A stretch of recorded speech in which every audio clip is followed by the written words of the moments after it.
Very good morning students.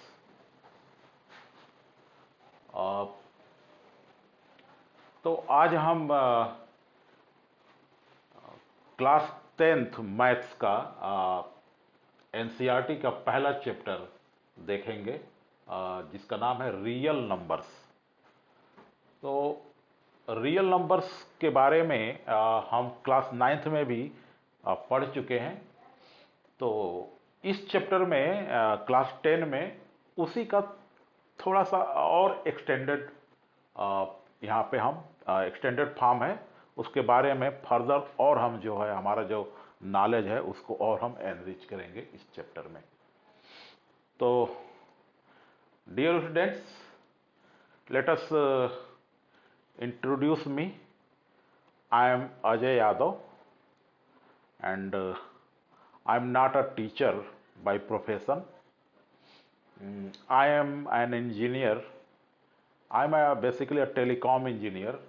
I have done my BTech in electrical engineering, or basically I have passion to educate, है ना। तो अभी तक वैसे मैंने कोई पब्लिकली ऐसा कोई एजुकेटर का काम नहीं किया है, सिवाय अपने बच्चे को मैं थोड़ा गाइड करता हूँ, है ना। तो स्टार्ट करते हैं। तो सबसे पहले इस चैप्टर का हम ओवरव्यू एक देख लेते हैं। तो इस चैप्टर में हम सबसे पहले एक बार फिर से नंबर सिस्टम को थोड़ा सा रिवाइज करेंगे, और उसके बाद से रियल नंबर्स के बारे में हम क्लास 9th में भी देख चुके हैं कि रियल नंबर्स दो तरह के होते हैं। One is rational number and other is irrational numbers, and real number is combined form of rational and irrational number. फिर एक नया टॉपिक देखेंगे, प्रॉपर्टीज ऑफ पॉजिटिव इंटीजर्स। इसमें हम दो फंडामेंटल मैथमेटिक्स के रूल पढ़ेंगे। One is Euclid's division algorithm and second is fundamental theory of arithmetic, that is FTA. फिर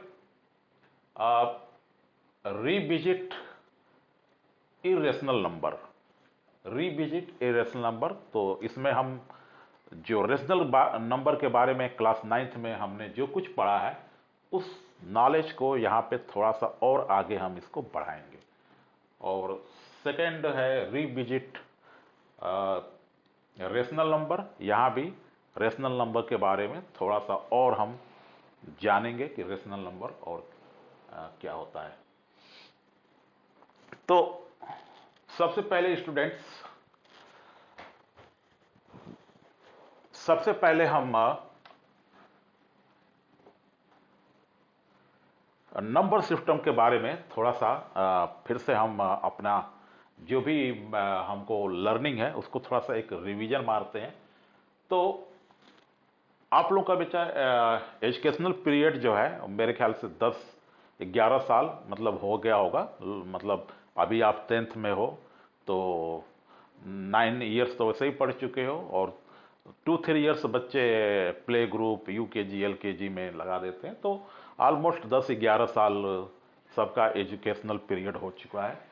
तो थोड़ा सा हम उसको रिवाइंड करते हैं, है ना। अपना जो अभी तक का एजुकेशनल पीरियड है उसका रिवाइंड करते हैं। तो बच्चे जब आप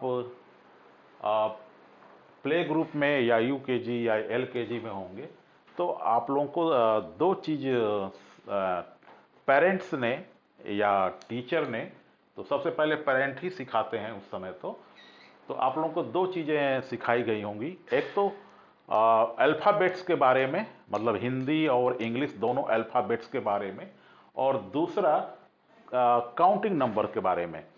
मतलब अगर बच्चे को अगर अल्फ़ाबेट्स आ गए हिंदी और इंग्लिश के, और काउंटिंग नंबर्स लर्न हो गई और लिखना आ गया 1 से 100 तक, तो he is qualified for UKG, है ना, अप टू यूकेजी। हाँ एक्चुअली। तो सबसे पहले जो हम उस समय जो हमने नंबर्स पढ़े थे उसको क्या बोलते थे हम, काउंटिंग नंबर्स, है ना, काउंटिंग नंबर्स, उसी को बोलते हैं नेचुरल नंबर्स। तो नेचुरल नंबर्स, और पहला नंबर है नेचुरल नंबर्स, इसको कैपिटल एन से रिप्रेजेंट करते हैं। और ये क्या होते हैं, 1 2 3 4 and so on, infinite numbers ये हो सकते हैं। उसके बाद थोड़ा हम अपर क्लास में गए, फर्स्ट में गए, है ना, या तो हमने एक नंबर और सीखा जिसका नाम है जीरो। तो हम लोगों ने एक नंबर और सीखा जिसका नाम क्या है, जीरो, है ना। तो जीरो से थोड़ा सा हमारा बड़ा अफेक्शन है, लगाव है, क्योंकि जीरो की डिस्कवरी इंडिया ने किया है ना। तो ये जीरो बहुत ही इंपॉर्टेंट नंबर है ना। ऐसे देखने में तो जीरो लगता है, लेकिन इस जीरो का बड़ा इंपॉर्टेंस है। अगर ये किसी होल नंबर के, अगर इसको पहले लगा जाए तब तो इसका कोई इम्पैक्ट नहीं है नंबर पे, है ना। जैसे मान लो मैंने 5 लिखा, एक होल नंबर लिया 5, इसके पहले मैं जीरो लगा रहा हूं, तो कितना भी जीरो लगा दें 5 के पहले, इसका कोई इम्पैक्ट नहीं है, इसका कोई अर्थ नहीं है, इसके वैल्यू में कुछ भी अंतर नहीं आएगा। लेकिन अगर यही जीरो इस 5 के बाद लगा दिया जाए, जैसे 10 लगा दिया जाए, तो इस नंबर का इसकी जो वैल्यू है अब 10 टाइम्स बढ़ जाएगी। यानी अब ये कितना हो गया, 5 का 10 टाइम्स। अब एक और जीरो लगा दो, 100 टाइम्स हो जाएगा। एक और जीरो लगा दो, 1000 टाइम हो गया, है ना। तो नंबर के बाद लगाने पे, होल नंबर के इसको बाद लगाया जाए तो उसका वैल्यू 10 टाइम्स, हर बार जितनी जीरो बढ़ाते जाएंगे 10 टाइम्स बढ़ती जाती है। इसी तरह से डेसिमल के बाद, जैसे मान लो ये डेसिमल है, डेसिमल के बाद मान लो 5.5 है ना। तो डेसिमल के जस्ट बाद जीरो लगा दिया जाए तो क्या होता है, इसकी जो वैल्यू होती है 1/10 कम होती जाएगी। जैसे जैसे जीरो बढ़ते जाएंगे 1/10 के मल्टीपल में उसकी वैल्यू क्या होती जाएगी, डिक्रीज होती जाएगी, है ना। लेकिन इस नंबर के बाद लगाओगे जीरो तो उसका कोई भी इंपैक्ट नहीं आएगा, उसकी वैल्यू में कोई भी चेंज नहीं आएगा। क्या मतलब कि अगर मैं लिख दूं 0.05, तो इसकी जो वैल्यू हो गई वो इसकी क्या हो गई, 1/10 हो जाएगी, है ना। एक और जीरो लगा देंगे 1/100 हो जाएगी, है ना। तो डेसिमल के जस्ट बाद जीरो बढ़ाने पे उसकी वैल्यू 1/10 के मल्टीपल में डिक्रीज होती जाती है। लेकिन अगर इसके बाद लगाएं तो इसकी वैल्यू में कोई अंतर नहीं पड़ेगा। तो जीरो का ये इंपॉर्टेंस है। तो हम लोगों ने एक और नंबर सीख लिया, जीरो। तो नंबर देखो, हमने क्या सीखा पहले, 1, पहले क्या सीखा, 1 2 3 4 5 एंड सो ऑन। अब एक नंबर और सीख लिया, ये हो गया जीरो, है ना। तो अब इसको बोलेंगे, अब इसके साथ जीरो एक नंबर और ऐड कर दिया, इसको बोलते हैं होल नंबर, होल नंबर। और इसको डिनोट करते हैं कैपिटल डब्ल्यू से, ठीक है। तो इसके बाद हम फिर आगे जब से क्लास में बढ़ते गए, है ना, तो 4th 5th तक आए तो हमने एक चीज और सीखा, है ना, इन्हीं नंबर्स का निगेटिव नंबर सीखा। यानी जीरो का कोई मतलब, जीरो का निगेटिव होता नहीं है। 1 का एक निगेटिव सीखा, -1, फिर सीखा -2, फिर सीखा -3, फिर सीखा -4, फिर सीखा -5 एंड सो ऑन। यानी सारे नेचुरल नंबर्स का निगेटिव वैल्यू हमने सीखा, है ना। तो अब निगेटिव का इंपॉर्टेंस क्या है कि जैसे मान लो जैसे मैं बोलूं कि मेरे पास 2 लाख रुपए हैं, है ना। तो मेरे पास 2 लाख रुपए हैं, इस ये हमारे पास क्या हुआ, पॉजिटिव हमारे पास हुआ कि हमारे पास 2 लाख रुपए हैं, मतलब हमारे पास इसको हम पॉजिटिव में कंसीडर करेंगे। और बोले हमारे पास एक भी रुपया नहीं है, तो हमारे पास क्या हो गया, जीरो है। और मैं बोलूं कि मैंने 2 लाख रुपया किसी से उधार ले रखा है, कर्ज लेकर रखा है, बैंक से लोन लिया है, तो उसको क्या बोलेंगे कि हमारे पास -2 लाख रुपीज है ना। मेरा मेरे मेरा किसी पे उधार है, मैं अगर 2 लाख रुपया दूंगा तब मैं जीरो पे पहुंचूंगा, है ना। तो या मान लो टेम्परेचर है ना। तो टेम्परेचर कहीं टेम्परेचर जीरो से ज़्यादा होता है तो उसको प्लस में इसको रिप्रेजेंट करते हैं। अगर टेम्परेचर जीरो से कम है तो उसको माइनस में टेम्परेचर को रिप्रेजेंट करते हैं, उसको लिखते हैं जैसे मान लो +7 डिग्री सेंटीग्रेड, है ना। जाड़ों में ये टेम्परेचर माइनस में पहुंच जाता है, -17 पहुंच जाएगा या -9 डिग्री सेंटीग्रेड पहुंच जाता है ना। यानी जीरो से माइनस में चला गया, है ना। तो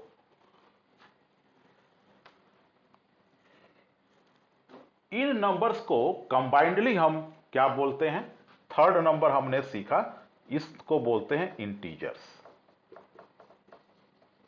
इंटीजर्स इसको आई से या जेड से डिनोट करते हैं, इसको कैपिटल आई या कैपिटल जेड से डिनोट करते हैं। तो इंटीजर्स को कैसे रिप्रेजेंट लिखते हैं, 0, +-1 +-2 +-3 एंड सो ऑन। ठीक है। तो इस बेसिस पे इंटीजर्स जो हैं वो 3 टाइप्स के होते हैं, है ना। एक तो हो गया आई प्लस, यानी जो पॉजिटिव इंटीजर, इसको बोलते हैं पॉजिटिव इंटीजर्स। तो पॉजिटिव इंटीजर्स में क्या आ गया, 1 2 3 एंड सो ऑन। फिर हो गया एक आई जीरो, इसमें क्या आ गया, 0। और फिर एक आ गया आई निगेटिव, इसमें -1 -2 -3 सो ऑन। तो इंटीजर्स आई प्लस, आई जीरो, आई माइनस की तरह से लिखते हैं। आई प्लस में पॉजिटिव वैल्यू आएंगे, आई जीरो में जीरो आएगा, और आई नेगेटिव में निगेटिव नंबर्स आ जाएंगे। ठीक है। तो इसको नंबर लाइंस पे कैसे दिखाते हैं, ये है नंबर लाइन। तो यहां पे जीरो आएगा, जीरो क्या है, एक रेफरेंस पॉइंट हो गया यहां पे, यानी जीरो से इधर, जीरो के राइट साइड में पॉजिटिव नंबर्स आएंगे, 1 2 3 4 and so on and so on. और इधर क्या आ जाएंगे, negative number, -1 -2 -3 and so on. ठीक है। तो जीरो क्या है, एक रेफरेंस का काम कर रहा है ना। जीरो के राइट साइड में पॉजिटिव नंबर्स, जीरो के लेफ्ट साइड में निगेटिव नंबर्स। तो ये इसको इस तरह से हम इंटीजर्स को रिप्रेजेंट करते हैं, है ना। तो यहां से इधर नेचुरल नंबर, ये क्या है, होल नंबर, और ये पूरी लाइन क्या हो गई, इंटीजर्स हो गई। ठीक है। उसके बाद फिर हमने क्या देखा, चौथा नंबर हमने, और ऊपर क्लास में अब आ गए, है ना, इवन 8th 9th में आ गए, तब हमने क्या सीखा, रेशनल नंबर। रेशनल नंबर्स, इसको रिप्रेजेंट करते हैं कैपिटल क्यू से। तो रेशनल नंबर्स क्या होते हैं, रेशनल नंबर्स जो होते हैं, जिन नंबर को p बाई क्यू फॉर्म में लिख सकते हैं उनको बोलते हैं रेशनल नंबर। यानी इनको p बाई क्यू फॉर्म में लिख सकते हैं, जहां पे p और q ये क्या है, इंटीजर्स हैं, इंटीजर्स, और q should not be equal to 0। तो p और q क्या है, इंटीजर्स हैं, यानी p की वैल्यू प्लस माइनस कुछ भी हो सकती है ना। और लेकिन q जो है केवल ये सारे वैल्यू ये भी ले सकता है ना, सारे इंटीजर्स ले सकता है जीरो को छोड़ के। तो q जो है सारे इंटीजर्स ले सकता है, यानी q belongs to i minus 0, यानी q सारे इंटीजर्स की वैल्यू ले सकता है एक्सेप्ट 0, और p बिलोंग्स टू i, है ना। p कोई भी इंटीजर वैल्यू ले सकता है, ठीक है। तो इसको बोलते हैं रेशनल नंबर, यानी रेशनल नंबर को p बाई क्यू फॉर्म में हम रिप्रेजेंट कर सकते हैं, ठीक है। तो रेशनल नंबर कैसे बना, तो रेशनल नंबर में ये सारे नंबर आ जाएंगे, होल नंबर आ जाएंगे, नेचुरल नंबर आ जाएंगे, होल नंबर आ जाएंगे, इंटीजर्स आएंगे, है ना। सबको p बाई क्यू फॉर्म में लिख सकते हैं। जैसे -2 को p बाई क्यू फॉर्म में कैसे लिखेंगे, -2/1। अगर होल नंबर है तो उसका डिनोमिनेटर 1 कर दो, p बाई क्यू फॉर्म में कन्वर्ट हो गया। तो every integers can be written as a rational number. तो every integers is a subset of rational numbers, okay. इसके अलावा दो इंटीजर्स को भी न्यूमरेटर डिनोमिनेटर में लिख सकते हैं। जैसे मैं लिख दूं 2/3, 5/7, तो ये सब भी क्या है, रेशनल नंबर्स हैं। या मैं लिख दूं -4/5, तो इनको चेंज कर दे, कोई भी एक इंटीजर ले लें न्यूमरेटर में, एक इंटीजर लें डिनोमिनेटर में, तब भी वो क्या बन जाएगा, रेशनल नंबर बन जाएगा।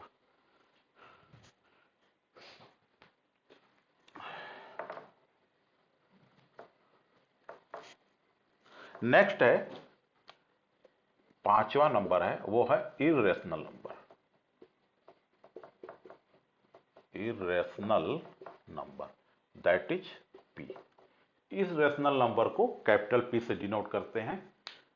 जिन नंबर को p बाई क्यू फॉर्म में नहीं रिप्रेजेंट कर सकते हैं, the numbers which can not be represent in p by Q form are called irrational numbers. तो रेशनल इर्रेशनल के बारे में और हम डिटेल में देखेंगे कि कैसा रेशनल नंबर होता है, कैसा इर्रेशनल होता है। अभी तक बस इतना हमको सीखना है कि इरेशनल नंबर उनको बोलते हैं जिनको p बाई क्यू फॉर्म में हम रिप्रेजेंट नहीं कर सकते हैं, ठीक है।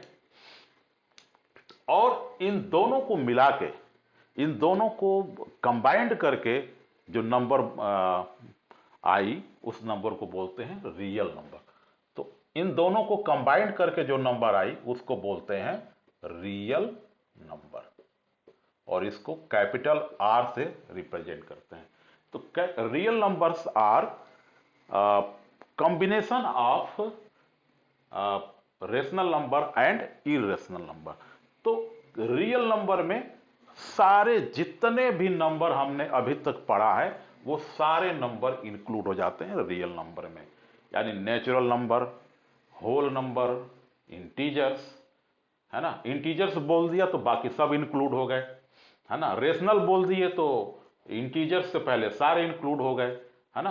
तो रियल नंबर में रेशनल जो है, रेशनल नंबर वो इंटीजर्स तक के सारे नंबर्स को इंक्लूड करता है ना। एक और इरेशनल नंबर जो है अलग से इसमें ऐड होता है। तो इन दोनों को मिला के बोलते हैं रियल नंबर। तो रियल नंबर एक बहुत बड़ा नंबर है ना। इसके बाद बच्चों आप दो नंबर्स के बारे में और पढ़ेंगे, लेकिन वो 11th में हम पढ़ेंगे उसको, तो अभी हमारे सिलेबस में वो नहीं है। इसके अलावा हमको दो नंबर्स और सीखने हैं, है ना। इसके बाद नंबर सिस्टम से पीछा हमारा जो है वो छूट जाएगा। उसके बाद से कोई नंबर हमको नहीं सीखना है, उसके बाद कोई नंबर एग्जिस्ट नहीं करता है। तो इसके बाद जो नंबर आएगा एक उसको बोलते हैं इमेजिनरी, इमेजिनरी नंबर,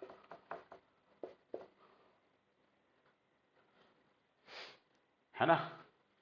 तो उसके बाद सबसे जो बड़ा सेट है वो है कॉम्प्लेक्स नंबर। कॉम्प्लेक्स नंबर जो होता है वो real number plus imaginary number, real number और इमेजिनरी नंबर को मिला के क्या बोलते हैं, कॉम्प्लेक्स नंबर। तो इमेजिनरी नंबर क्या होता है कि रूट के अंदर कोई भी माइनस लिखा हुआ है, जैसे -4 मान लो लिखा हुआ है ना। तो इसको क्या लिख सकते हैं, रूट -1 एंड 4 लिख सकते हैं इसको। तो ये क्या हो जाएगा, 4 बाहर ले लो, 2 अंडर रूट -1। तो रूट -1 एक बड़ा इंपॉर्टेंट एक पैरामीटर है यहां पे, इसी को बोलते हैं आई। तो ये हो जाएगा 2i। तो i का मतलब होता है रूट के अंदर -1, रूट -1 इज कॉल्ड आई। इसी को बोलते हैं इमेजिनरी यूनिट, है ना। तो किसी भी रियल नंबर में अगर आई लग जाए तो उसको बोलते हैं इमेजिनरी नंबर। तो अभी इसके बारे में ज़्यादा हमको बस थोड़ा बहुत एक आइडिया होना चाहिए, इसको पढ़ेंगे हम काफ़ी। और कॉम्प्लेक्स नंबर में कॉम्प्लेक्स नंबर को लिखते हैं, कॉम्प्लेक्स नंबर को सी से रिप्रेजेंट करते हैं, इसको लिखते हैं a+i_b, इस फॉर्म में लिखते हैं। ये क्या है, रियल पार्ट है और ये क्या है, इमेजिनरी पार्ट है ना। यानी आई भी इमेजिनरी नंबर है और ए एक रियल नंबर है। तो कॉम्प्लेक्स नंबर में रियल नंबर भी आता है और इमेजिनरी नंबर दोनों आता है, ठीक है। तो ये है नंबर सिस्टम।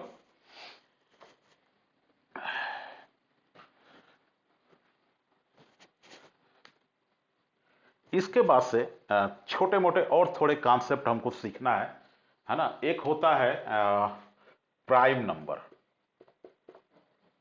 प्राइम नंबर्स, और दूसरा होता है कंपोजिट, कंपोजिट नंबर्स, और एक होता है को प्राइम, को प्राइम नंबर्स, है ना। तो प्राइम नंबर्स बोलते हैं, एक है प्राइम नंबर्स या सिंपली इसको प्राइम्स बोल सकते हो, प्राइम्स। दूसरा है कंपोजिट नंबर्स और तीसरा है को प्राइम्स, है ना। तो एक है प्राइम्स, कंपोजिट नंबर्स और तीसरा है को प्राइम्स। तो प्राइम क्या होता है, जो नंबर केवल अपने से डिवाइड हो उसको क्या बोलते हैं, प्राइम नंबर। तो the numbers which can be divided by itself only are called prime numbers or primes. For example, 2, है ना। 1 को 1 एक स्पेशल नंबर है, उसको ना प्राइम में रखते हैं और ना ही कंपोजिट में रखते हैं, है ना। तो स्मॉलेस्ट प्राइम नंबर इज 2, है ना। 2 जो है वो केवल 2 से डिवाइड हो सकती है। तो जो नंबर केवल अपने से डिवाइड हो या 1 से डिवाइड हो, 1 से तो सारे नंबर डिवाइड हो जाएंगे, है ना। तो ये समझो कि जो नंबर केवल अपने से डिवाइड हो रहा है उसको बोलेंगे प्राइम नंबर। तो है ना, 2 हो गया, 3, 5, 7, 11, 13, 17, 19, 23। तो इस तरह से इनको क्या बोलेंगे, प्राइम नंबर्स या प्राइम्स। तो नेक्स्ट है कंपोजिट नंबर।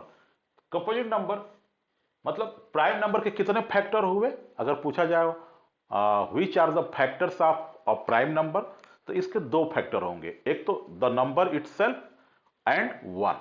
अगर मैं पूछूं दो के कितने फैक्टर होंगे, तो एक वन होगा और एक टू होगा, है ना। तो इस तरह से। अच्छा, कंपोजिट नंबर, जो नंबर अपने के अलावा किसी और नंबर से डिवाइड हो जाए। तो कंपोजिट नंबर क्या हो गए? The numbers which can be divided from another number apart from itself is called composite number। तो जो नंबर अपने से तो डिवाइड होगी ही, कोई भी नंबर अपने से डिवाइड होती है, अपने के अलावा किसी एक दूसरे नंबर से डिवाइड हो गया अगर, तो उसको बोलेंगे कंपोजिट नंबर। जैसे 4, है ना, तो 4 से डिवाइड तो होगा ही, है ना, इसके अलावा ये 2 से भी डिवाइड हो रहा है ना। That's why it is called a composite number. तो ये कंपोजिट नंबर क्या होते हैं? अपने के अलावा किसी एक दूसरे नंबर से, एक या एक से ज्यादा से भी डिवाइड हो सकते हैं, लेकिन कम से कम एक दूसरे नंबर से अगर डिवाइड हो गया तो उसको बोलेंगे कंपोजिट नंबर। ठीक है। अच्छा, को प्राइम्स क्या होते हैं? These are a pair of numbers, है ना, एक नंबर पेयर होते हैं को प्राइम्स, है ना, को प्राइम्स। तो इसमें क्या है कि दो ऐसे नंबर जिसमें कोई कॉमन फैक्टर ना हो। A pair of numbers have no common factor are called coprimes. जैसे देखो, एक नंबर ले लेता हूं 2 और एक नंबर ले लेता हूं 7, है ना। तो 2 भी क्या है? प्राइम है। 7 भी क्या है? प्राइम है। तो अगर दोनों नंबर प्राइम है तो को प्राइम होंगे ही होंगे, क्योंकि ये भी केवल अपने से डिवाइड होगा, ये भी केवल अपने से डिवाइड होगा, तो इसमें कॉमन कोई फैक्टर होगा ही नहीं, है ना। तो if the two numbers are prime numbers, यानी जो पेयर है, अगर दोनों प्राइम है, अगर पेयर में दोनों नंबर प्राइम है, ये भी प्राइम है और ये भी प्राइम है ना, तब तो डेफिनेटली ये को प्राइम होंगे ही होंगे, क्योंकि इनमें कॉमन फैक्टर आएगा ही नहीं, है ना। तो अगर दोनों प्राइम है तो सोचना ही नहीं है ना, 110% वो को प्राइम होंगे। लेकिन इसके अलावा भी नंबर को प्राइम होंगे। जैसे मैं बोल दूं 3, एक नंबर ले लूं मैं 2 और दूसरा ले लूं, मान लो मैं ले लेता हूं 5 और एक नंबर ले लूं 8।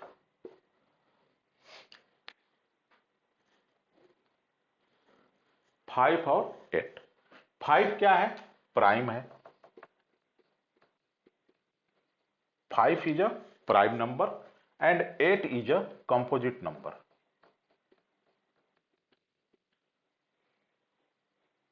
ठीक है। लेकिन 5 और 8 में कोई भी कॉमन फैक्टर नहीं है ना। जैसे अगर मैं लिखूं 5/8, तो इसमें कोई भी कॉमन नहीं आएगा। ये इसमें क्या है?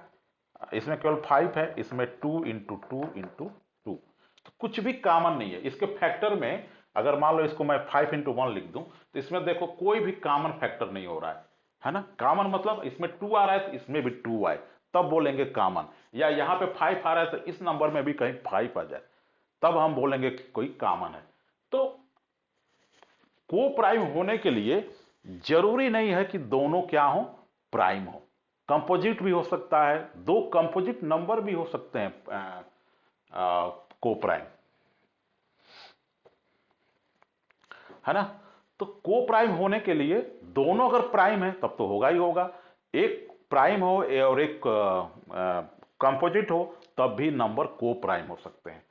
दो कंपोजिट नंबर हैं तब भी को प्राइम हो सकते हैं। जैसे 4 और 9 ले लो, ये भी कंपोजिट है, ये भी कंपोजिट है, ये 9 के अलावा 3 से डिवाइड हो रहा है, तो ये भी कंपोजिट है, ये भी कंपोजिट है, लेकिन ये क्या है, को प्राइम है ना।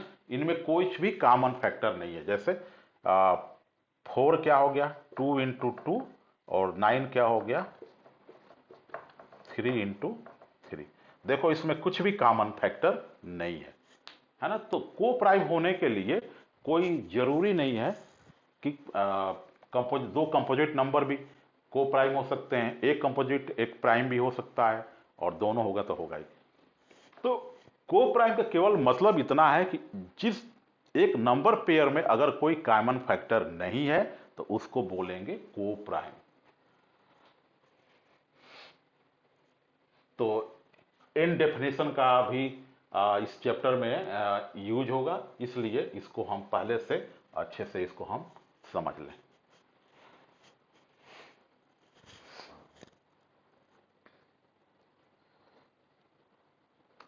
तो अब हम देखेंगे रियल नंबर्स।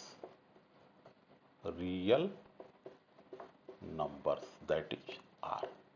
अभी मैंने बोला कितने तरह का होता है ये, they are two types. One is rational that is Q, and second one is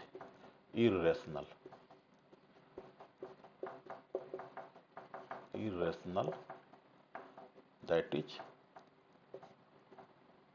p। ठीक है, तो इनमें इनकी प्रॉपर्टी डिफरेंस देख लेते हैं हम। तो पहला क्या हमने देखा कि कैन बी रिप्रेजेंट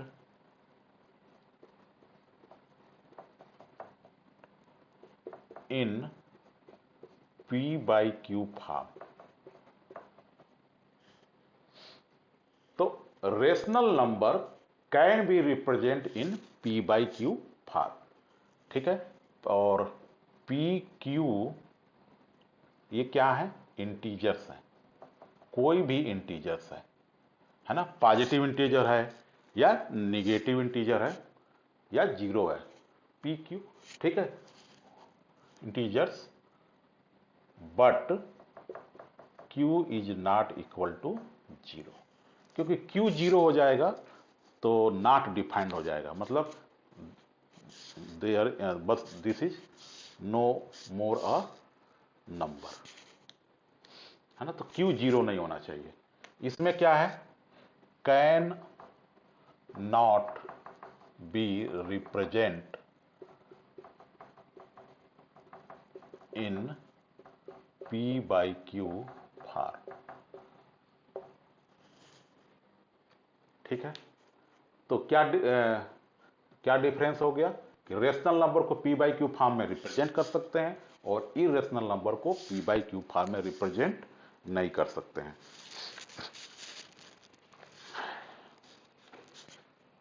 सेकंड कि their decimal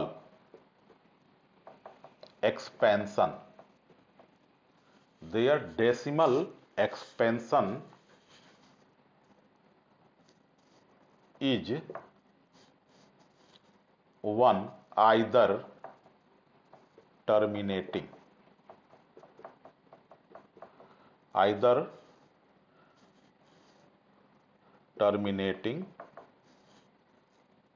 or non terminating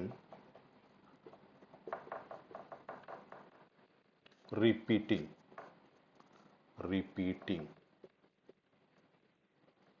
या रिपीटिंग को रेकरिंग भी बोलते हैं, रेकरिंग।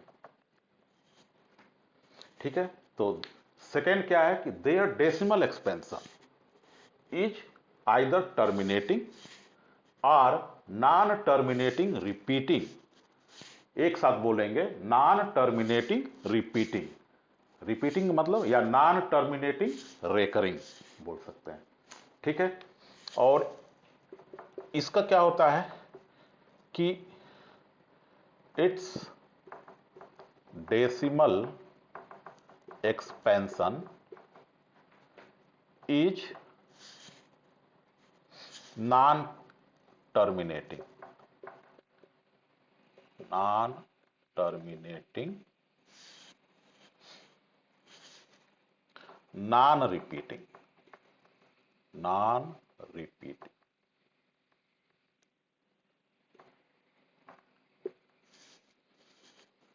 तो इसका क्या बोलना है कि it's decimal expansion is non terminating, non repeating. ये सारी चीजें हम नाइन्थ में देख चुके हैं कि नॉन टर्मिनेटिंग क्या होता है ना, और टर्मिनेटिंग क्या होता है, नॉन रिपीटिंग क्या होता है और रिपीटिंग क्या होता है। तो ये सारी चीजें हम देख चुके हैं नाइन्थ में। लेकिन एक बार फिर से मैं इसको एक्सप्लेन कर देता हूं कि ये क्या चीज है ना। तो इतना हम लोगों ने देख लिया, ठीक है। तो ये दो चीज आप लोगों ने लिख लिया, ठीक है।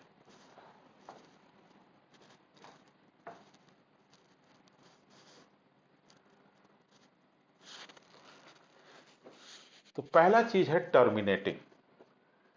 पहला टर्म था टर्मिनेटिंग।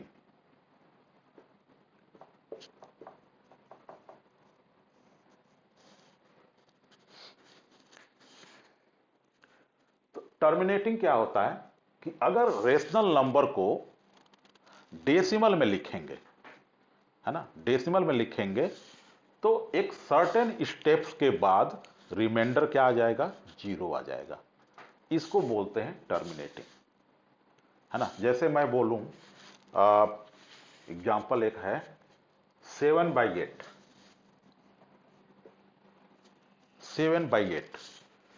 तो 7 को जब 8 से डिवाइड करेंगे तो एक स्टेप के बाद, 2-3 स्टेप के बाद, है ना, मतलब एक सर्टेन स्टेप के बाद इसका रिमाइंडर क्या आ जाएगा, जीरो आ जाएगा, है ना। इसका मतलब उसके बाद क्या हो जाएगा, स्टेप्स हमारे टर्मिनेट हो जाएंगे, एंड हो जाएंगे। तो इसको कैसे करोगे, तो पॉइंट लगा दो। तो 7/8 को कैसे कर सकते हैं, दिस इज 7, 8 से डिवाइड करना है, पॉइंट लगा दिया, जीरो, और 8 64, ये आ गया 6 0 7 4 0 5। तो देखो, 3 स्टेप्स के बाद रिमाइंडर क्या आ गया, जीरो। इसको बोलते हैं टर्मिनेटिंग। टर्मिनेटिंग मीन्स जब हम, ये क्या है, 7/8 क्या है, एक रेशनल नंबर है ना। 7 भी क्या है, एक इंटीजर है, और 8 भी क्या है, एक इंटीजर है। तो ये 7/8 क्या है, एक रियल नंबर है। अब ये रियल नंबर है ना, क्योंकि इसको p/q फॉर्म में हमने लिखा हुआ है।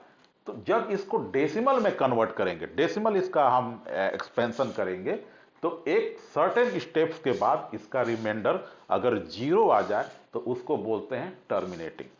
तो यहां पे देखो, डेसिमल के 3 डिजिट के बाद ये क्या हो गया, टर्मिनेट हो गया, है ना, एंड हो गया। इसको बोलेंगे टर्मिनेटिंग, ठीक है। तो टर्मिनेटिंग में क्या होगा, डेसिमल के एक सर्टेन डिजिट के बाद वो क्या हो जाएगा, एंड हो जाएगा उसका। तो दिस इज कॉल्ड टर्मिनेटिंग।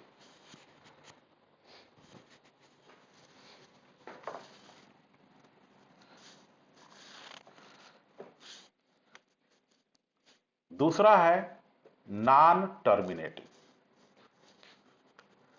तो पहले तो हम समझेंगे नॉन टर्मिनेटिंग क्या होता है ना, फिर, है ना, और नॉन टर्मिनेटिंग, फिर रिपीटिंग देखेंगे कि रिपीटिंग क्या होता है, रिपीटिंग मतलब रेकरिंग क्या होता है, और नॉन रिपीटिंग क्या होता है। तो नॉन टर्मिनेटिंग मतलब कि नॉन टर्मिनेटिंग में जब इसका डेसिमल एक्सपेंशन हम करेंगे तो उसमें जीरो आएगा ही नहीं, है ना। कितनों स्टेप्स हम करते जाएंगे कभी भी उसका रिमाइंडर जो है वो जीरो नहीं आएगा। इसको बोलते हैं नॉन टर्मिनेटिंग। समझ में आया?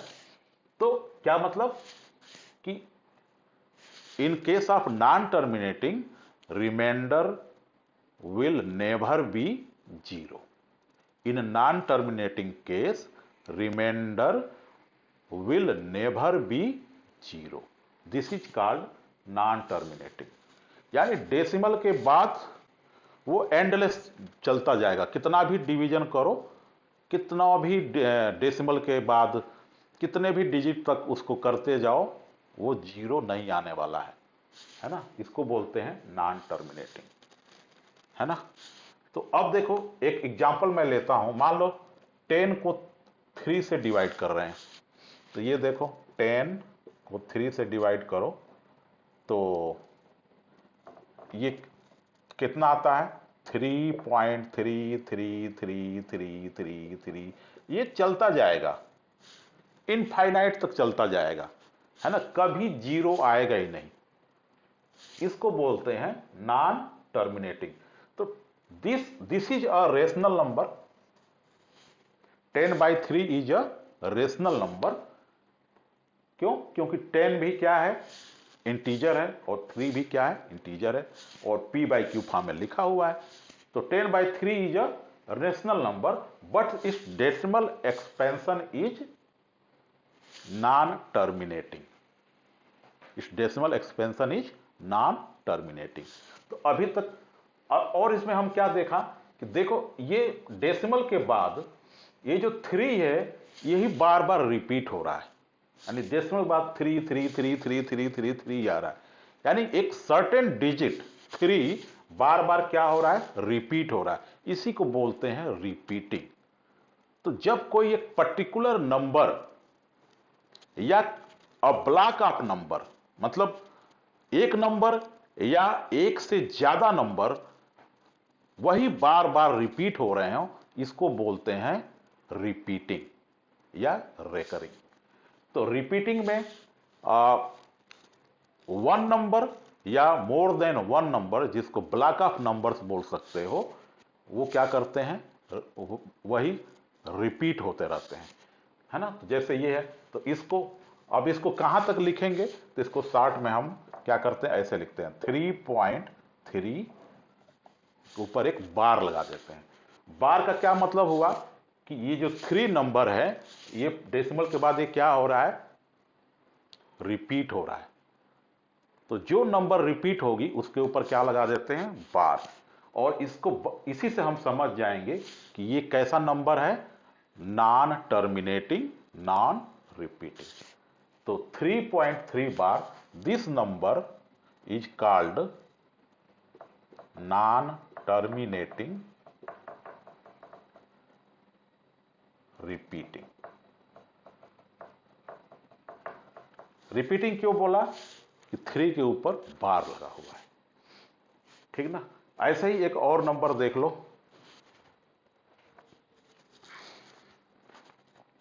1/7।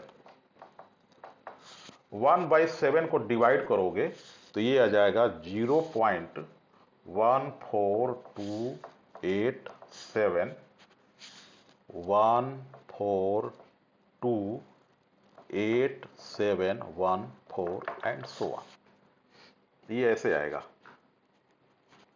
है ना। तो इसमें क्या है ये देखो, 14287, फिर 14287, फिर 14 एंड सो ऑन, ऐसे रिपीट होता जाएगा ये। तो इसमें क्या हो गया, ये जो नंबर है ये 1428714,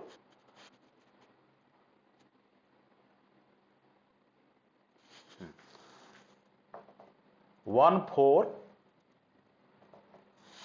इसकी वैल्यू कितनी है, 142,857, ओके। सॉरी, है ना, इसको ठीक से लिख दें। ये आ जाएगा 1 4 2 8 5 7, 1 4 2 8 5 7 एंड सो ऑन, है ना। तो ये देखो, ये नंबर, ये पूरा ब्लॉक 1 4 2 8 5 7, ये क्या हो रहा है, रिपीट हो रहा है 1 4 2 8 5 7। फिर क्या आ जाएगा यहां से, फिर स्टार्ट हो जाएगा 1 4, फिर वही स्टार्ट हो जाएगा, है ना। तो जब 1 को 7 से डिवाइड करेंगे, डेसिमल एक्सपेंशन इसका लिखेंगे, तो इस तरह से ये डिजिट आएंगे। तो इसमें देखो, ये ब्लॉक ऑफ नंबर, यानी ये 6 जो नंबर हैं, यही बार बार क्या हो रहे हैं, रिपीट हो रहे हैं। तो इसको भी क्या बोलेंगे, नॉन टर्मिनेटिंग रिपीटिंग। तो इसको हम क्या लिख सकते हैं, इसकी वैल्यू हो जाएगी 0.142857, और यहां पे लगा देंगे बार। बार का मतलब 142857, ये जो ब्लॉक है नंबर्स का, ये बार बार क्या हो रहा है, रिपीट हो रहा है। तो this is called non terminating and repeating.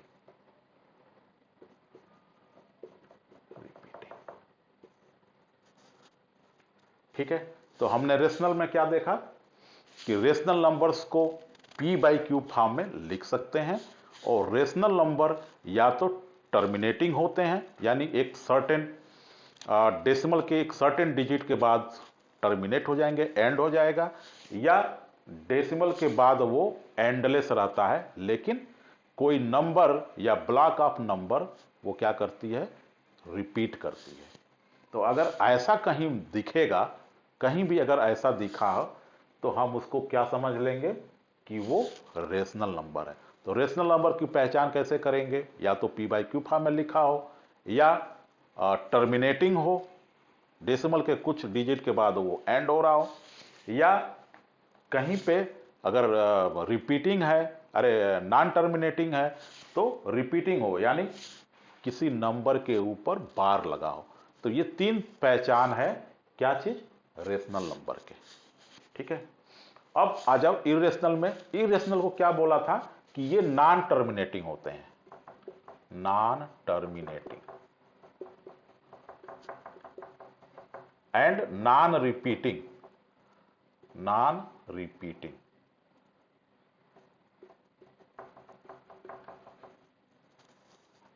तो रेशनल नंबर तो ऑब्वियस है नॉन टर्मिनेटिंग होंगे, है ना, लेकिन ये नॉन रिपीटिंग भी होते हैं, मतलब इसमें कोई भी डिजिट या ब्लॉक ऑफ डिजिट रिपीट नहीं करते, एट रैंडम कोई भी नंबर ऐसा ही आता जाएगा, एंडलेस, है ना। तो इस तरह का अगर कहीं अगर नंबर देखो, तो उसको बता दो क्या है, ये इरेशनल नंबर है। तो क्या पहचान है, पहले तो वो नॉन टर्मिनेटिंग होगा, और दूसरा कोई बार नहीं लगा होगा।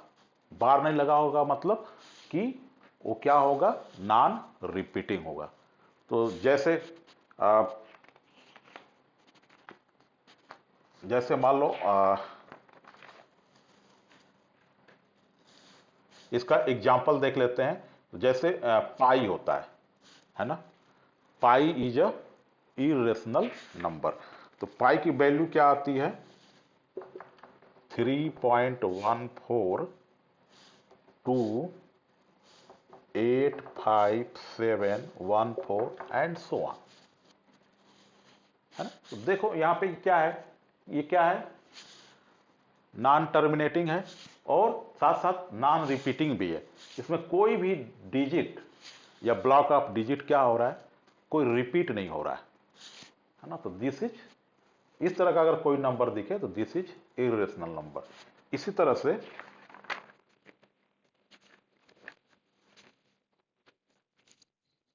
एक और नंबर होता है जिसको ई बोलते हैं, ई, इसकी वैल्यू आती है 2.718284 एंड सो ऑन।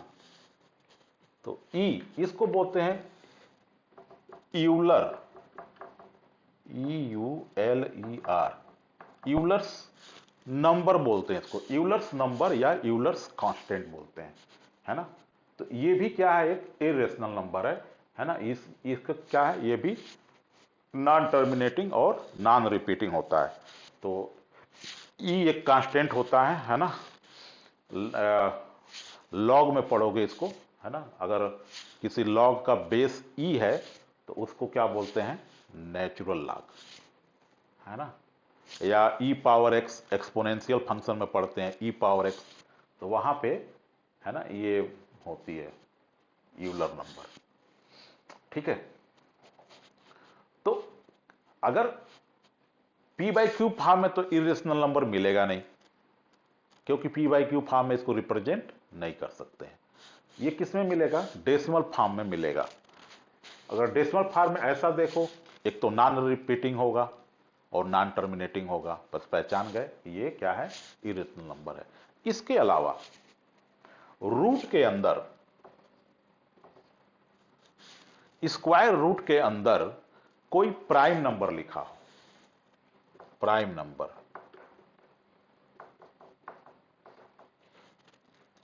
या और रूट के अंदर कोई नॉन स्क्वायर नंबर,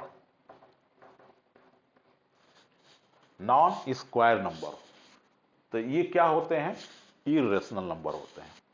यानी रूट के अंदर अगर कोई स्क्वायर नंबर नहीं है, कोई स्क्वायर नंबर नहीं है रूट के अंदर, तो ये भी क्या हो जाएंगे, इरेशनल होंगे। जैसे √2, √2, ठीक है, √3,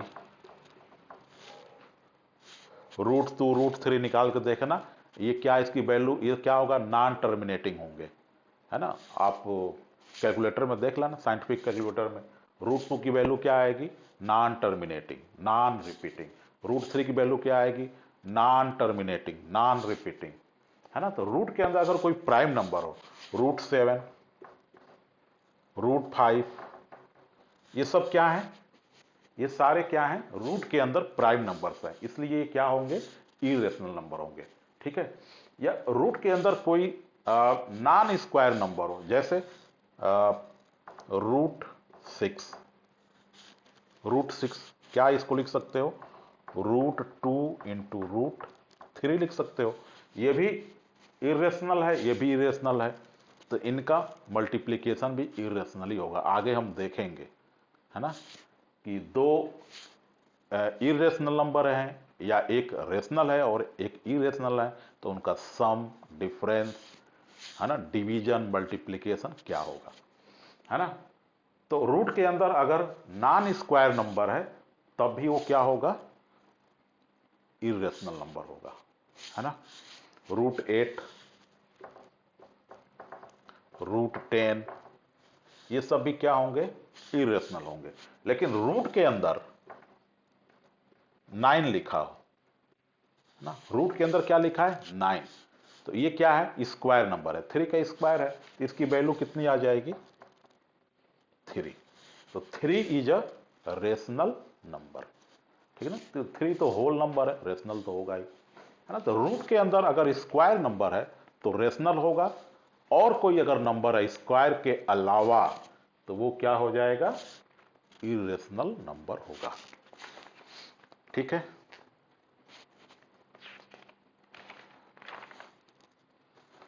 तो this is all about difference between the rational and irrational number. तो हमने देख लिया अभी तक इनकी क्या प्रॉपर्टी होती है, और हमने एग्जाम्पल्स भी देखा कि कौन से नंबर रेशनल होते हैं और कौन से नंबर इरेशनल होते हैं, ठीक है।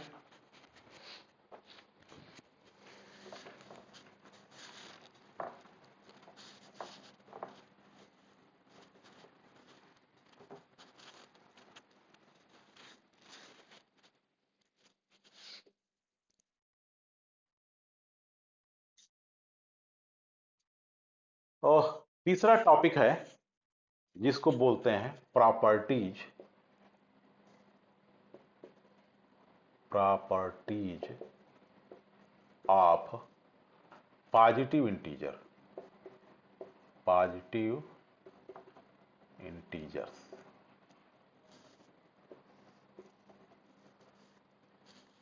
Properties of positive integers. तो प्रॉपर्टीज में हम दो बेसिक थ्योरम पढ़ेंगे, है ना। एक है यूक्लिड्स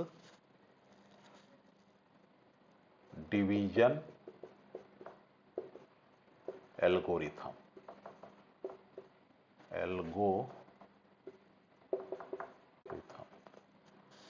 शॉर्ट में इसको लिख सकते हो EDA। दूसरा है fundamental theory of arithmetic, FTA, fundamental theory of arithmetic. तो ये बेसिकली क्या है, पॉजिटिव इंटीजर्स, है ना। ध्यान रहे किसका वो है, ये पॉजिटिव इंटीजर्स 1 2 3 4 यानी नेचुरल नंबर्स। इन पे ये दोनों जो लॉ हैं मैथ के, ये दोनों उन पे अप्लाई होते हैं। ठीक है, पहला है यूक्लिड्स डिवीजन एल्गोरिथम और सेकंड है फंडामेंटल थ्योरी ऑफ अरिथमेटिक। तो ये जो है ये इंपॉर्टेंट है, इससे क्वेश्चन आता है ना। और ये तो शायद इस बार क्या सिलेबस में नहीं है, सुनने में आ रहा है, लेकिन हमको उससे मतलब नहीं है ना। हम तो इसको पढ़ेंगे, है ना, पूरे चैप्टर को कायदे से पढ़ेंगे, क्योंकि ये चैप्टर थोड़ा सा थ्योरेटिकल है ज़्यादा, तो थोड़ा बोरिंग लगता है, लेकिन कंसेप्चुअली ये चैप्टर बहुत ही इंपॉर्टेंट है। इसका अगर कंसेप्ट हमको आ गया तो आगे भी हम अभी जाएंगे 11th 12th में तो कॉम्प्लेक्स नंबर पढ़ेंगे, वहाँ यूज होगा। फिर ये नंबर का कंसेप्ट हमको क्लियर होता है तो इसके बेसिस पे रियल नंबर, इमेजिनरी नंबर, है ना, इरेशनल नंबर, रेशनल नंबर, ये सब मैथमेटिक्स में हर जगह किसी भी टॉपिक में ये घुस जाता है और यूज होता है ना। अब आगे जाके अगर इंजीनियरिंग की प्रिपरेशन में जाओगे IIT OT में, तो ये सब कंसेप्ट बहुत क्लियर होना चाहिए। तो इसलिए हो सकता है सिलेबस में ना हो, लेकिन हम यहाँ पे पढ़ेंगे। और आप जब सिलेबस में नहीं होगा, आपको तैयारी करनी होगी CBSE की, तो you can filter out this theory. तो सबसे पहले हम देखते हैं यूक्लिड डिवीजन एल्गोरिथम क्या कह रहा है। ये थ्योरी क्या, इसकी थ्योरी की लैंग्वेज क्या है कि any positive integer A can be divided by another positive integer B in such a way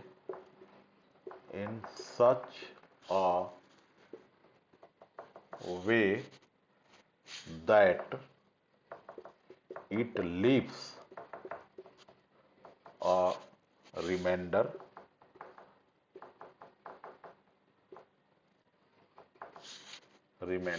R, where R is less than B। तो ये यूक्लिड डिवीजन एल्गोरिथम, ये जो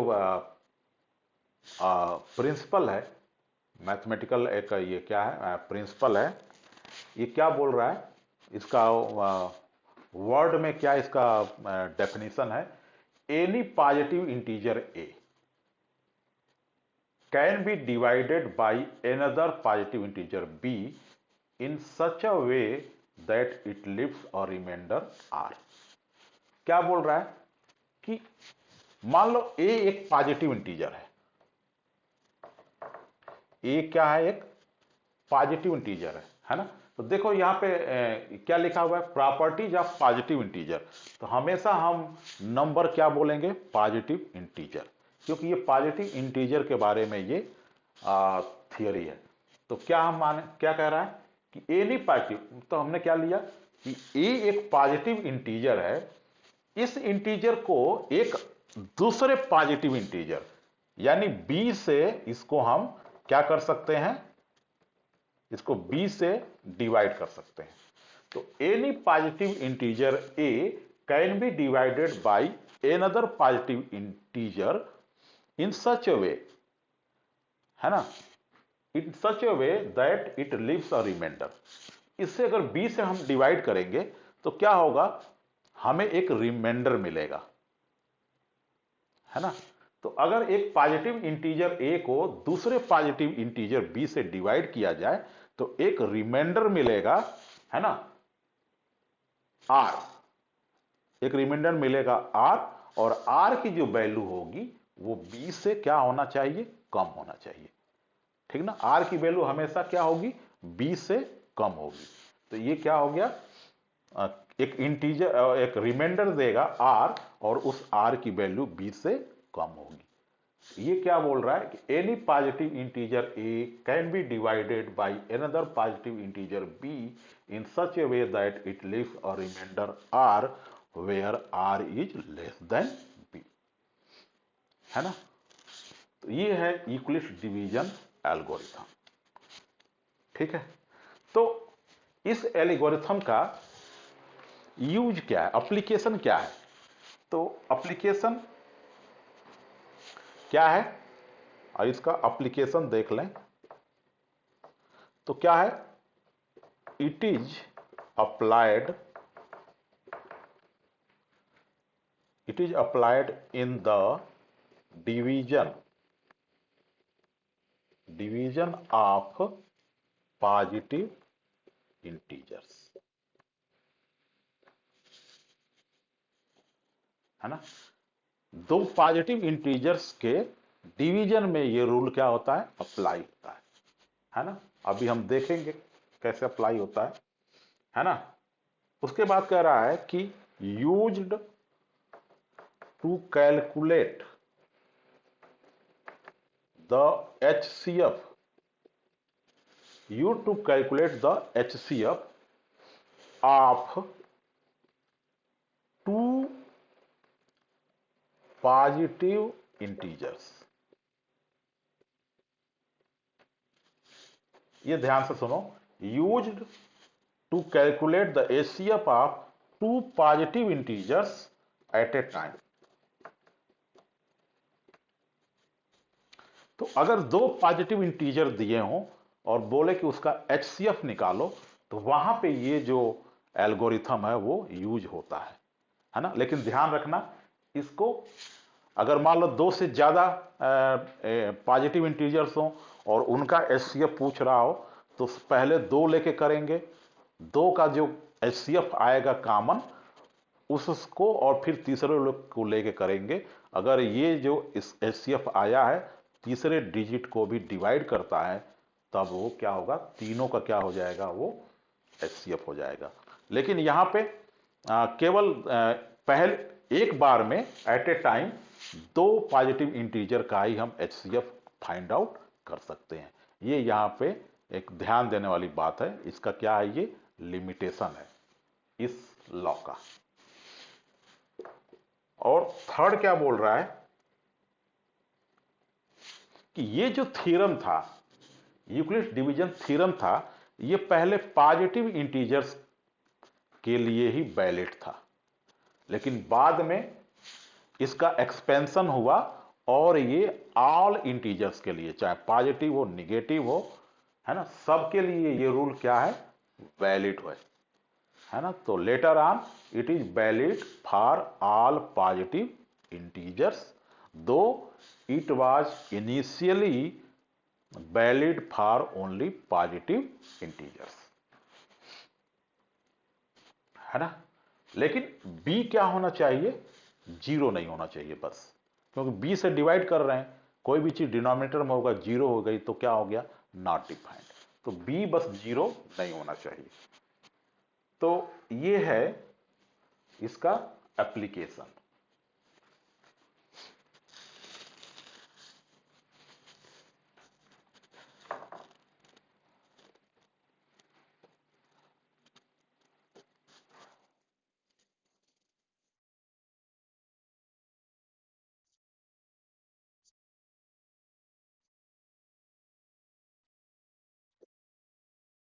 इसके बाद से यूक्लिड्स डिवीजन क्या आ गया, लीमा।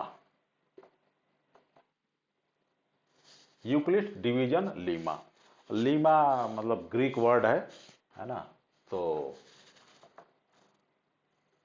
लीमा का मतलब होता है अप्रूव्ड स्टेटमेंट, है ना, अप्रूव्ड स्टेटमेंट, उसको ग्रीक में लीमा बोलते हैं। तो यूक्लिड्स डिवीजन लीमा, है ना। ये इस चैप्टर का थ्योरम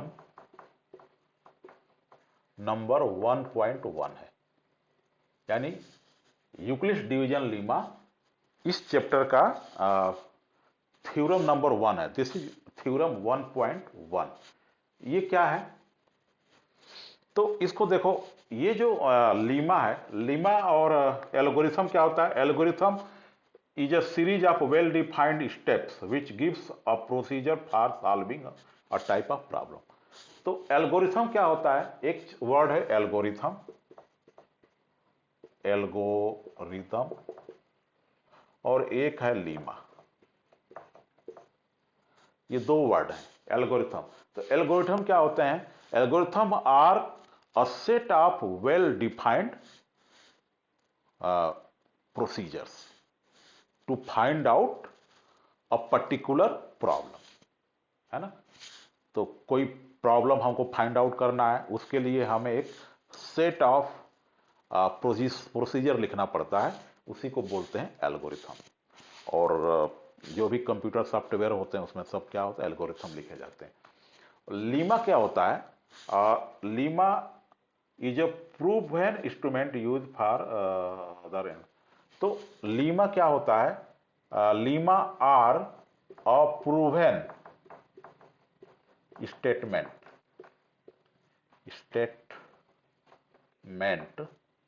used for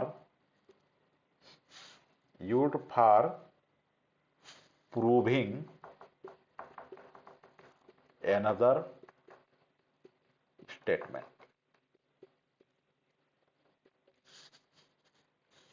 तो एक अगर प्रूवन स्टेटमेंट है ना, जैसे यूक्लिड्स डिवीजन एल्गोरिथम था, है ना, एक प्रूवन स्टेटमेंट हो और उसको यूज किया जाए किसी दूसरे स्टेटमेंट को प्रूव करने में, तो lemmas are a proven statement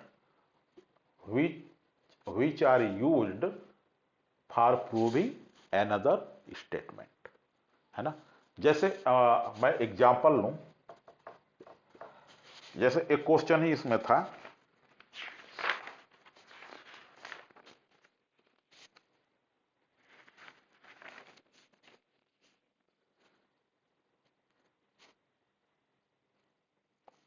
कि पॉजिटिव इवन इंटीजर्स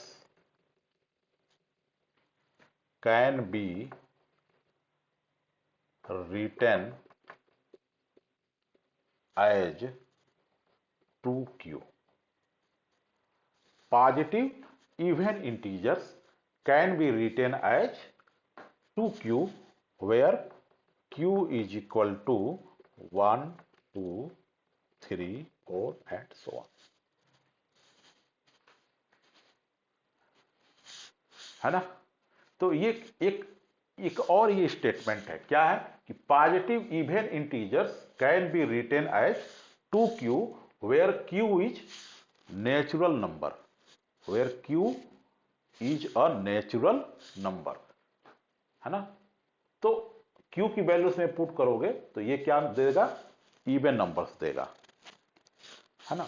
तो ये भी क्या है, एक प्रूवन स्टेटमेंट हो गया, है ना, कि अगर कोई पॉजिटिव इवन इंटीजर हमको उसका जनरल फॉर्म लिखना है तो हम क्या लिख सकते हैं, 2q। तो this is another proven statement, and this statement is proved with the help of Euclid's division lemma, है ना। तो इसलिए इसको क्या बोलेंगे, डिवीजन। तो ये कैसे कहां से प्रूव हुआ है, इसको आगे हम देखेंगे क्वेश्चन में, कि ये जो स्टेटमेंट है इसको प्रूव किया गया है इस स्टेटमेंट से, है ना। तो इसलिए इस स्टेटमेंट को क्या बोलेंगे, लीमा।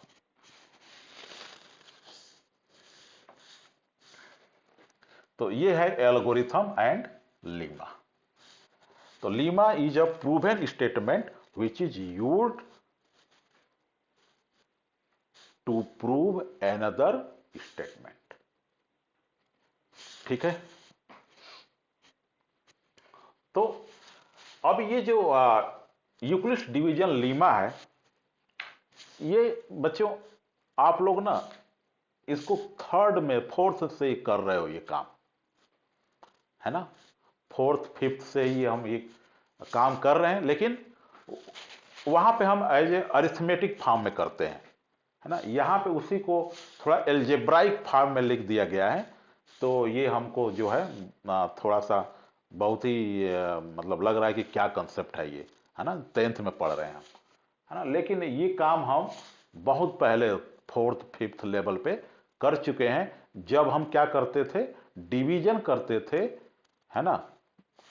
जब डिवीजन करते थे उसके लार्ज मेथड से, है ना। तो उसको कैसे करते थे बेटा, एक ऐसे बनाते थे साइन डिवीजन का, है ना। यहां पे क्या लिखते थे, डिविडेंड, डिविडेंड। इसमें क्या लिखते थे, डिविडेंड, जिसको हमको डिवाइड करना होता था, है ना। और यहां पे लिखते थे डिवाइजर, ठीक।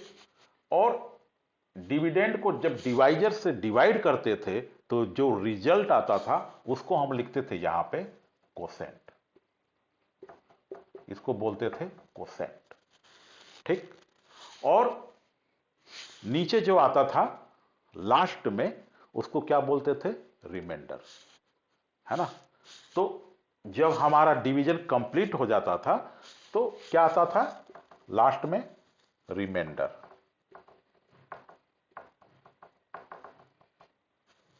रिमाइंडर, ठीक है। ये रिमाइंडर किसी केस में 0 आता था, किसी केस में 0 नहीं आता था, है ना। यही करते थे डिवीजन में, है ना। तो जिस एक बार और देखते हैं, जिसको डिवाइड करते थे यहां लिखते थे डिविडेंड बोलते थे, जिससे डिवाइड करते थे उसको डिवाइजर बोलते थे, रिजल्ट जो आता था उसको कोसेंट बोलते थे, और नीचे जो बचता था उसको रिमाइंडर बोलते थे, है ना। तो इसको हम लोग, हमारा ये जो हमने जो ये डिवीजन किया है ये सही है कि नहीं, इसको हम रीचेक भी करते थे। कैसे रीचेक करते थे, कोसेंट को डिवाइजर से मल्टीप्लाई करते थे, है ना। मतलब कोसेंट को डिवाइजर से क्या करते थे, मल्टीप्लाई करते थे, और अगर रिमाइंडर बचा है उसको ऐड करते थे। अगर सब मिला के ये डिविडेंड आ जाए तो कहते थे कि हमारा जो डिवीजन है वो करेक्ट है ना। रिमाइंडर अगर 0 है तो बस कोसेंट को डिवाइजर को मल्टीप्लाई कर देते थे, डिविडेंड के बराबर आता था, है ना। अगर ये कुछ रिमाइंडर बचा है तो इसको भी क्या करते थे, ऐड करते थे।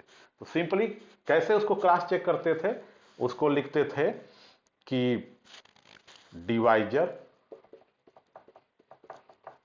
Multiplied by quotient plus remainder is equal to dividend, dividend, है ना। अब मान लो डिविडेंड को मैं मान लू ए, डिविडेंड क्या है? कोई पॉजिटिव इंटीजर होता था। डिविडेंड भी क्या होता था? कोई पॉजिटिव इंटीजर होता था, उसको हमने क्या मान लिया? पॉजिटिव इंटीजर को ए। डिवाइजर भी क्या होता था? एक पॉजिटिव इंटीजर होता था, इसको हमने क्या मान लिया? बी। कोसेंट जो आता था वो भी एक पॉजिटिव इंटीजर आता था, उसको हमने मान लिया स्मॉल क्यू। और रिमाइंडर जो हमारा बचता था वो भी एक पॉजिटिव इंटीजर ही आता था, इसको हम मान लेते हैं आर। ठीक है, डिविडेंड को हमने ए लिख लिया, डिवाइजर को बी, कोसेंट को क्यू और रिमाइंडर को क्या लिख लिया? आर। अब इसमें वो पुट कर दो जैसे हम करते थे, तो क्या लिखोगे? B Q plus R is equal to A. बस यही यूक्लिड्स डिवीजन लीमा है। This is the Euclid's division lemma, जो कि हम थर्ड फोर्थ में करते थे। तो यूक्लिड्स डिवीजन लीमा क्या है? ये क्या है? इसको हम यहां पे लिख लें ठीक से। तो यूक्लिड्स डिवीजन लीमा क्या है? A is equal to B Q plus R. ठीक है,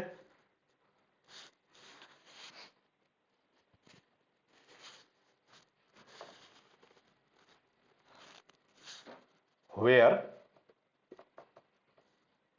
a b are positive integers। A B क्या है? पॉजिटिव इंटीजर है। ठीक है, and B equal to not zero. B क्या है? जीरो नहीं होना चाहिए, है ना।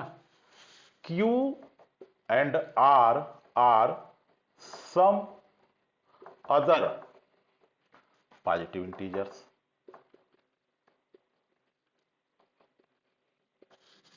क्यू और आर क्या है? ये भी इंटीजर्स हैं, पॉजिटिव इंटीजर्स हैं, लेकिन सम अदर है, मतलब ए और बी नहीं है ना। ए और बी के अलावा आएंगे ये q r. And r is less than b greater than equal to zero, है ना। आर की वैल्यू क्या हो सकती है? या तो रिमाइंडर जीरो होगा, या जीरो से कोई बड़ा नंबर होगा लेकिन बी से कम होगा। तो आर का रेंज क्या है? Greater than equal to zero but less than equal to b, है ना। तो रिमाइंडर जीरो भी हो सकता है, तो रिमाइंडर जीरो हो सकता है, और जीरो से बड़ा नंबर लेकिन बी से छोटा नंबर होना चाहिए, है ना। तो this is called Euclid's division Lima.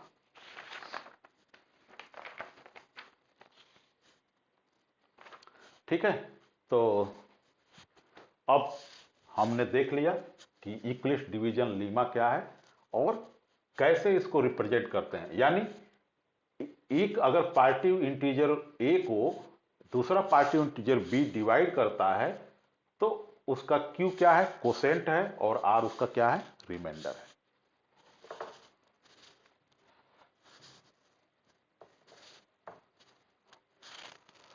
अब इसका देखेंगे एप्लीकेशन।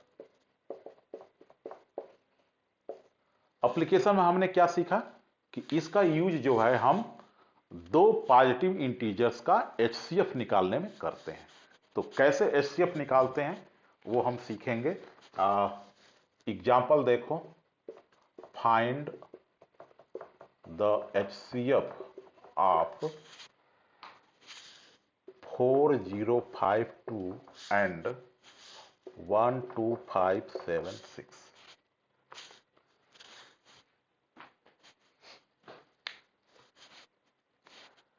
है ना, कह रहा है कि find the HCF of these two positive integers.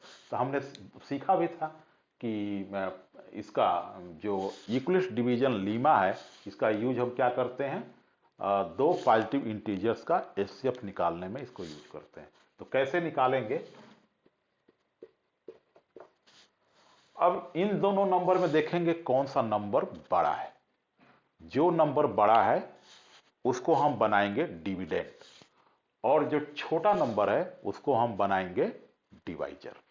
ठीक है, तो सिंस 12576 इज ग्रेटर देन 4052, तो इसको हम इक्विलिश डिवीजन लेमा के फॉर्म में लिख लेंगे, है ना। इसको कैसे लिखेंगे, A is equal to B Q plus are के फॉर्म में इसको लिखेंगे हम।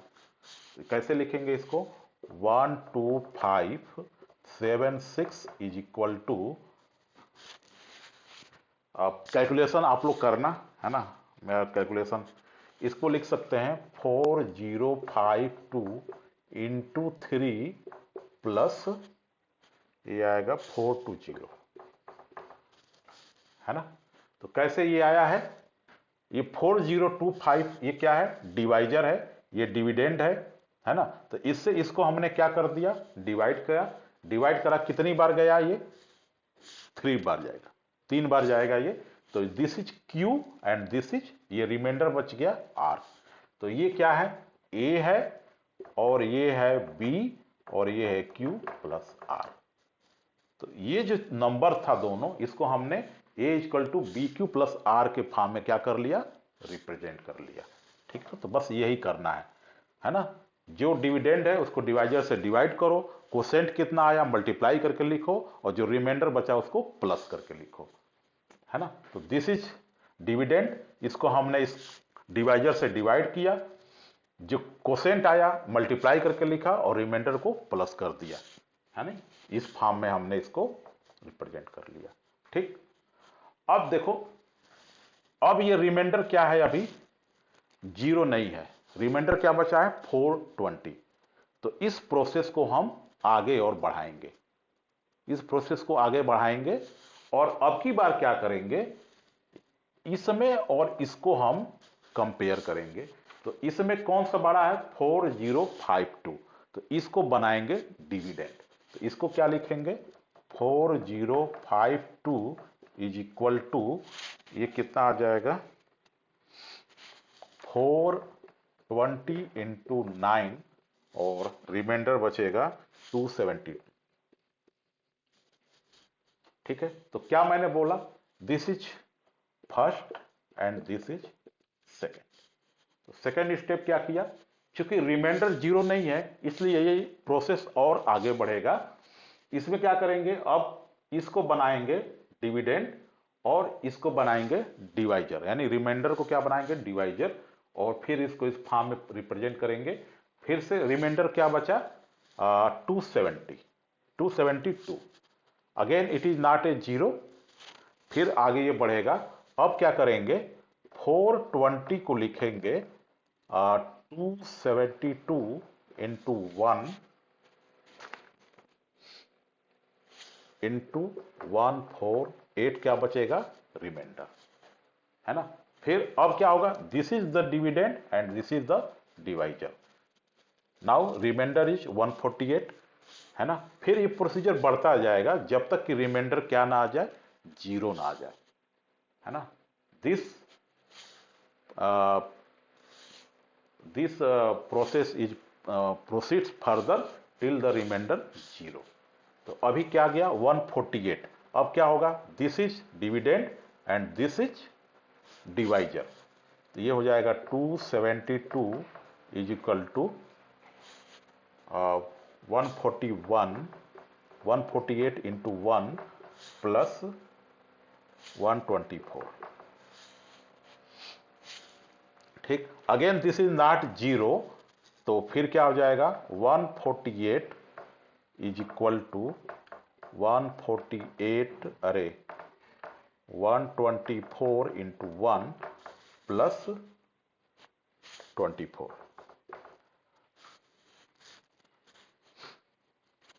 ठीक है, फिर ये क्या है, 0 नहीं है, तो this is dividend and this is divisor.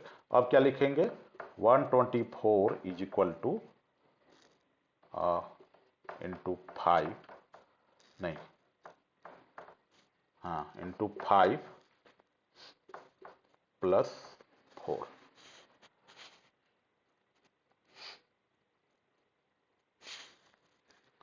ठीक है, फिर क्या करेंगे, अगेन रिमाइंडर जीरो नहीं है, अब ये हो जाएगा 24 इज इक्वल टू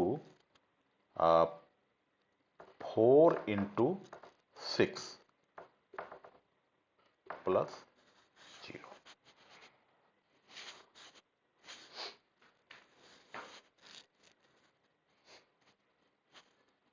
ठीक है, तो अब ये क्या हो गया, रिमाइंडर क्या हो गया, 0। अब स्टेप्स हमारा यहां पे स्टॉप हो जाएगा। अब क्या हो जाएगा, स्टेप हमारा एंड हो जाएगा। और लास्ट जो डिवाइजर होगा, है ना, जहां पे हमारा जो ये प्रोसीजर है, वो स्टेप जो है हमारा जहां पे एंड होता है, उस समय जो लास्ट डिवाइजर होगा, लास्ट डिवाइजर क्या है, दिस, यही क्या होगा, HCF होगा। इसका मतलब HCF इज इक्वल टू 4। तो एक बार फिर से देख लेते हैं HCF कैसे निकालते हैं। दो नंबर दिया रहेगा, उसमें पहले देखेंगे बड़ा कौन है, बड़ा वाला नंबर क्या हो जाएगा, डिविडेंड, एंड छोटा वाला नंबर हो जाएगा डिवाइजर। यानी बड़ा वाला this is A and this is B। तो इसमें से A और B हमने पहचान लिया। अब इसको A is equal to B Q plus are के फॉर्म में हमको इसको रिप्रेजेंट करना है। तो क्या हो गया, इसको हम कैसे लिखेंगे, इससे हम इसको डिवाइड करेंगे, जो कोसेंट आएगा यहां पे आएगा मल्टीप्लीकेशन में, और रिमाइंडर प्लस करके लिखेंगे। ठीक, अगर रिमाइंडर 0 नहीं आया है तो फिर क्या करेंगे, इसको अब इस नंबर को बनाएंगे डिविडेंड, यानी ये नंबर A हो जाएगा और ये B हो जाएगा।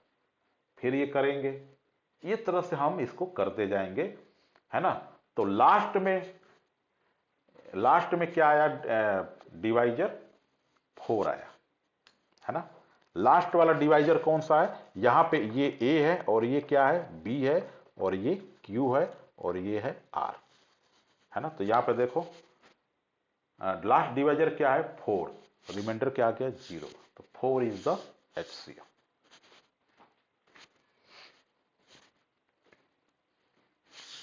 ठीक है,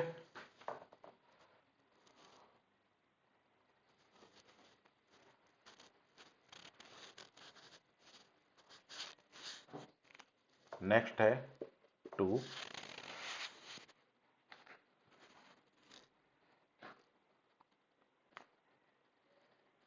find the largest number which divide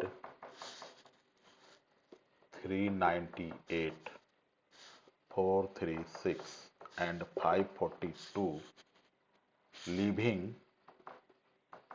remainder 7, 11 and 15 respectively. कह रहा है कि वो लार्जेस्ट नंबर हमको बताना है ना, जिससे इन नंबर्स को डिवाइड करें तो रिमाइंडर क्या बचे, 7, 11, 15। तो सिंपल क्वेश्चन है, इसमें क्या करेंगे, इसमें से 7 डिवाइड कर माइनस कर देंगे, इसमें से 11 माइनस करेंगे और इसमें से 15 माइनस करेंगे। क्योंकि इसको डिवाइड कर रहे हैं तो ये रिमाइंडर बच रहा है, तो इसको पहले ही क्या कर देंगे, माइनस कर देंगे। तो नंबर क्या हो जाएगा, 398 minus 7, 436 minus 11 and 542 minus 15। Number क्या आ जाएगा, 391, और ये आ जाएगा 425, और ये आ जाएगा 7, तो 527। ठीक, अब क्या करेंगे, इसका HCF निकालेंगे, है ना, इसका HCF निकालेंगे। तो अब यहां पे क्या है, 3 डिजिट्स हैं, है ना, 3 पॉजिटिव इंटीजर्स हैं। इनका HCF कैसे निकालेंगे, हम तो 2 का ही निकाल सकते हैं इस मेथड से। तो क्या करेंगे, सबसे पहले 2 जो लिस्ट नंबर है, उनको हम चूज करेंगे ए और बी के रूप में। तो first we choose list 2 digits out of 3 and treat it as a and b. तो इन तीनों नंबर में दो लिस्ट कौन से हैं, this one and this one. तो this is A and this is B. तो अब इन दोनों में बड़ा कौन है, 425, वो ए होगा, और 391 क्या हो जाएगा, बी होगा। अब इसका निकालेंगे। अब कैसे लिखेंगे, 425 इज इक्वल टू 391 प्लस कितना आ जाएगा, 9 यहां से और 25 9 34। ठीक है, ठीक। अब इसको ऐसे करते जाएंगे। अब क्या हो जाएगा, रिमाइंडर 0 नहीं है, इसलिए ये हो जाएगा 391 is equal to 34 into 11 plus 17 आ जाएगा, ये है ना। इसको इस रूप में लिखेंगे। फिर क्या आ गया, 34 is equal to 17 into 2 plus 0। तो इन दो नंबर्स का HCF क्या आ गया, 17। HCF क्या आ गया, 17। अब क्या करेंगे, इस 17 को और जो बचा हुआ नंबर है उसको इस फॉर्म में रिप्रेजेंट करेंगे। तो ऑब्वियस है कि दिस इज ए। अब ये ए होगा और ये बी होगा। तो ये हो जाएगा 527 इज इक्वल टू, ये हो जाएगा 17 इंटू 31 प्लस 0। 17 से इसको डिवाइड करके देखो, 31 आएगा प्लस 0, यानी 17 जो है वो इसको भी क्या कर रहा है, कंप्लीटली डिवाइड कर रहा है, रिमाइंडर 0 है। इसलिए तीनों का HCF of 391, 425 and 527 is equal to क्या आ गया, 17, and this is the answer. ठीक है, तो बच्चों आज के लिए इतना ही। क्लास मेरे ख्याल से लंबी हो गई काफ़ी।